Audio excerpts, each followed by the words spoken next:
गर्मी के दिनों में आइसक्रीम खाना किसे पसंद नहीं होता, लेकिन गर्मी के दिनों में आइसक्रीम बनाने के पीछे तामझाम करना ये किसी को भी पसंद नहीं होता। लेकिन आज हम बनाने जा रहे हैं कस्टर्ड आइसक्रीम की रेसिपी। इसे बनाना बहुत ही आसान है और इसकी तैयारी में भी बहुत कम समय लगता है।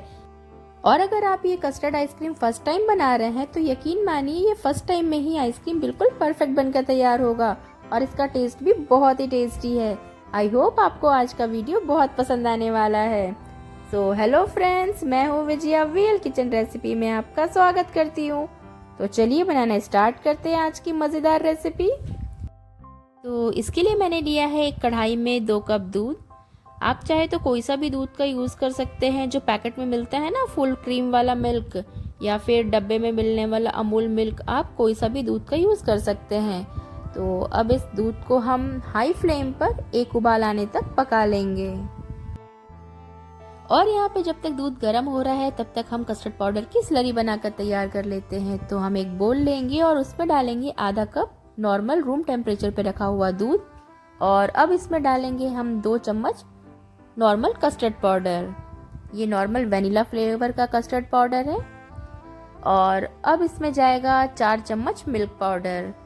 मिल्क पाउडर डालने से आइसक्रीम का टेक्सचर बहुत ही क्रीमी और बिल्कुल बाजार में मिलने वाला आइसक्रीम की तरह लगेगा। और अब इन सारी चीज़ों को अच्छी तरह से मिक्स कर लेंगे। तो ये देखिए यहाँ पर कस्टर्ड पाउडर और मिल्क पाउडर अच्छी तरह से मिक्स हो गया है, इसमें बिल्कुल भी लम्स नहीं है। तो यहाँ पर कस्टर्ड और मिल्क पाउडर की स्लरी बनकर बिल्कुल ही तैयार है। तो चलिए देखते हैं दूध में उबाल आया है कि नहीं। तो ये देखिए यहाँ पे दूध में एक बहुत ही अच्छा सा उबाल आ गया है। तो हम इसे एक बार अच्छी तरह से चला लेंगे और अब हम इसमें डालेंगे चीनी। तो यहाँ पर मैंने आधा कप चीनी का यूज़ किया है। आप यहाँ चीनी अपने स्वाद के अनुसार थोड़ा कम और ज़्यादा डाल सकते हैं। तो ये लीजिए, यहाँ पे चीनी को भी दूध में अच्छी तरह से हम मिक्स कर लेंगे और जो इस तरह से साइड साइड में मलाई लग रहा है कढ़ाई के, उसे भी हम निकाल लेंगे। तो यहाँ पे दूध में चीनी अच्छी तरह से मिक्स हो गया है। तो यहाँ हम दूध को बहुत ज़्यादा उबालेंगे नहीं और अब हम इसमें डाल देंगे कस्टर्ड और मिल्क पाउडर की स्लरी जो हमने तैयार किया था। इसे कढ़ाई में डालने से पहले एक बार हम इसे अच्छी तरह से मिक्स कर लेंगे और अब इस स्लरी को धीरे धीरे दूध में मिलाते हुए डालेंगे और यहाँ पे गैस की फ्लेम को मीडियम लो पे रखेंगे। और अब इस कस्टर्ड पाउडर को भी हम 3 से 4 मिनट कंटिन्यू चलाते हुए पका लेंगे। और ये देखिए यहाँ पर मिल्क धीरे धीरे गाढ़ा होने लग गया है। तो इस तरह से हम मलाई को किनारों से निकालते हुए इसे चलाते रहेंगे हम। तो यहाँ पर हम 1 से 2 मिनट और चला लेंगे। तो ये देखिए यहाँ पर ये मिल्क अच्छी तरह से गाढ़ा हो गया है और इसमें एक अच्छी सी उबाल भी आ गई है। तो अब हम यहाँ पर गैस की फ्लेम को ऑफ कर देंगे और यहाँ पर मैंने गैस की फ्लेम को ऑफ कर दिया है। और अब इस मिक्स को हम ठंडा होने के लिए रख देंगे। जब ये पूरी अच्छी तरह से ठंडा हो जाएगा, इसके बाद हम आइसक्रीम बनाने का नेक्स्ट प्रोसेस करेंगे।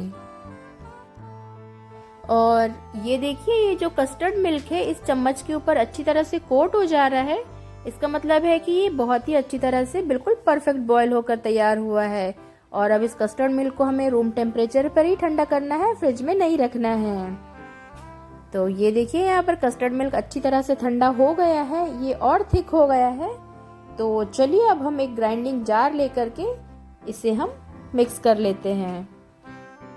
तो ये लीजिए, मैंने यहाँ पे कस्टर्ड मिल्क को एक ग्राइंडिंग जार में डाल दिया है। तो चलिए अब हम इसे पीस लेते हैं।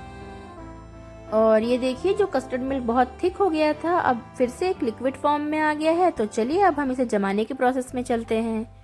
तो इस तरह से आपके पास कोई भी डब्बा या खाली टिफ़िन का डब्बा हो तो उसमें आप ये कस्टर्ड आइसक्रीम को जमा सकते हैं।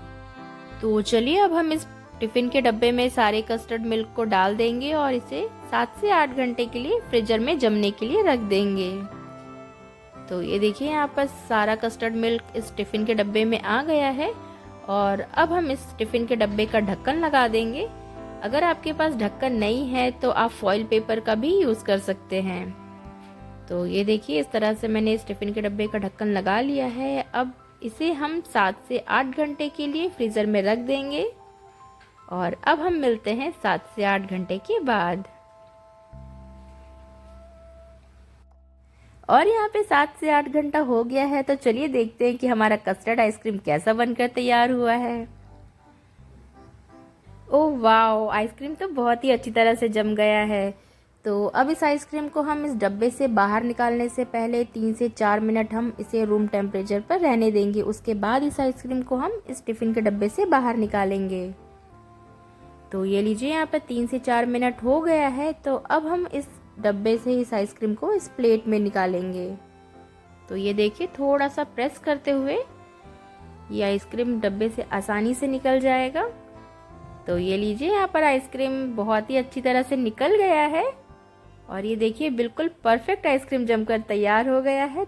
और चलिए मैं इस आइसक्रीम को बिल्कुल सामने से आपको दिखा देती हूँ। तो ये देखिए, इस आइसक्रीम में बिल्कुल भी बर्फ नहीं है और ये बहुत ही अच्छी तरह से एकदम क्रीमी टेक्सचर में ये जमकर तैयार हो गया है।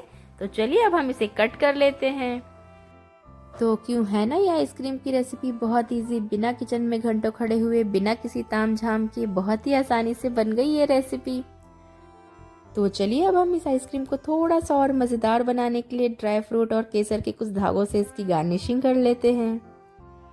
और ये लीजिए, बहुत ही मज़ेदार कस्टर्ड आइसक्रीम बनकर बिल्कुल ही तैयार है।